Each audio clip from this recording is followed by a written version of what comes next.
If you just started your importation journey, here are a few things that you need to note down.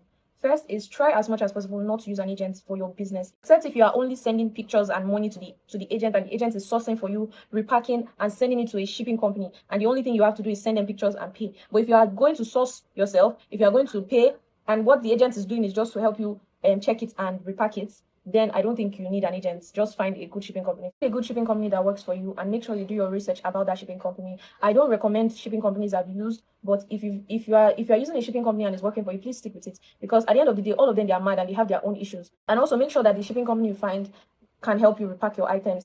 This will be very beneficial for you in the long run because of the weight at which every goods come with its carton.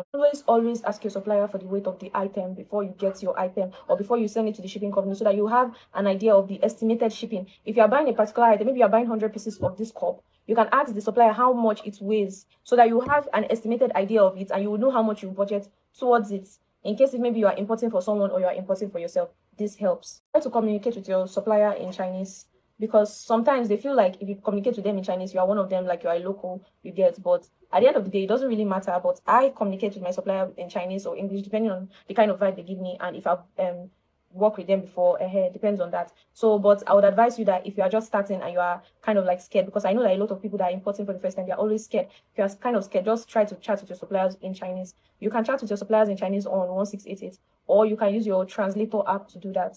Always ask for real pictures or videos of the of the item, because sometimes you will see an item on their website and it is not their pictures. This is even common amongst clothes and wigs.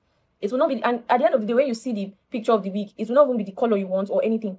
So it is very much better to ask for real-time photos or real-time videos. Ask. That's why I say ask questions. Ask questions. Some of them, I know they ask questions. At the end of the day, say China, they scam me. They sent me wrong item. When you will not ask, you will not make inquiries. Always compare 2 or 3 suppliers' prices and their specification, the product specifications and everything before you make payment. Don't just rush because you see the first, except if it is only that supplier selling that particular item. But don't just rush to buy an item. Try to check prices, compare the factory time and everything before you place your order. Don't be scared of negotiating with a supplier. If you are buying like 20 items from one supplier, then you can negotiate prices with them. Even sometimes I buy only 2 items from a supplier and I ask them for a discount. If they can give you a discount, they'll give you a discount. If they cannot give you a discount, they'll tell you that this is the best price you can see in the market. You get. So that it depends, but try as much as possible to negotiate. I'm not saying that you want to buy a cup, you'll be negotiating for 2 pieces of cup or no. There are some items that you should know that your intuition will tell you that yes, negotiate price with this customer. And another one is that make sure any supplier you are communicating with communicates well.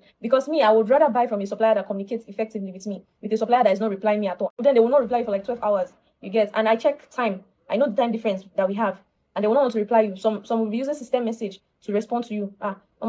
It's better to buy from the supplier that's that communicates well with you than buy with the supplier that does not communicate well, that does not communicate at all. Because at the end of the day, the one that communicates well will still communicate with you if something happens or anything like that. The MOQ of the item you want to purchase from the supplier is higher than what you want to buy. You can ask the supplier that you want to buy just 2 or 1 of the item and they will give you price for that. Okay, it's very easy. Just put it on pay now and it would notify them and they would reduce the price for you. So if it is only that supplier that is selling that one item, you can definitely do that. Try as much as possible not to allow your supplier pick a shipping company for you, because majority of you people don't have a shipping company and you don't even want to make a research to find one. But if you trust your supplier enough, why not go for it? But if you don't allow your supplier to find or pick a shipping company for you. Like say, okay, I have a shipping company that can send it down to you. At the end of the day, if something happens to your goods, they will not want to. The shipping company will not want to take the blame, and the supplier also will not want to take the blame. Don't ever make payments through chats. Don't do it, except if it is a trusted supplier and maybe it is on WhatsApp or WeChat. But if it is on 1688 and you are saying you want to pay through chat, or on Alibaba and you say you want to pay through the chat instead of the normal way of paying, you are on your own because you cannot get your money back if anything happens. Okay? I have a story to tell about my Alibaba experience and I will tell the story soon. But I'm just telling you that don't do it. I did it and I got my money back, but I'm telling you don't do it. So that will be all for now. Bye.